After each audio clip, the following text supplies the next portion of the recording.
ഉണ്ടായ സ്ഥലങ്ങൾ വീടുകളൊക്കെ കണ്ടോ. അങ്ങനെ ഒക്കെ ആളുകളുണ്ടോ. ഇവിടെയൊക്കെയാണ് ഇതൊക്കെ ഇവിടെ നിന്നൊക്കെ ആളുകൾ ഒഴിഞ്ഞു പോയിട്ടുണ്ട്. ഇതൊക്കെയാണ് ഇത് വന്നത്.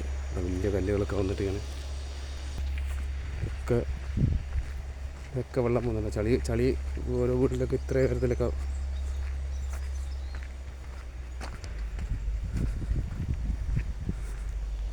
പ്രദേശം മൊത്തം തുടച്ച് നീക്കിയിട്ടാണ് ഉള്ളു പോയത്. അത്രയും വലിയ ഭീകരമായിട്ട അവസ്ഥയാണ്. ഇവിടെയൊക്കെ ഇങ്ങനെ രാത്രി കാണുമ്പോൾ തന്നെ വല്ലാത്തൊരു മനസ്സിന് വിഷമമാണ്.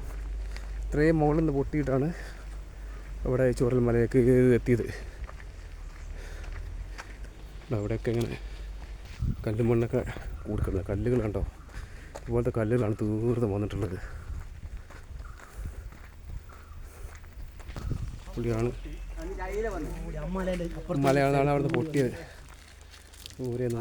മലേൻ്റെ അപ്പുറത്തുകൂടിയാണ് വരുന്നത് കേട്ടോ. ഒക്കെ ഉള്ളു പൊട്ടിയെ. വെള്ളം വന്ന് കയറിയതാണ് കേട്ടോ. ഫുള്ള് ചളി. ഒരു വീടിൻ്റെയൊക്കെ അവസ്ഥ ഇതൊക്കെയാണ്. നമ്മുടെ ഉള്ളു പൊട്ടിയ സ്ഥലമാണ്.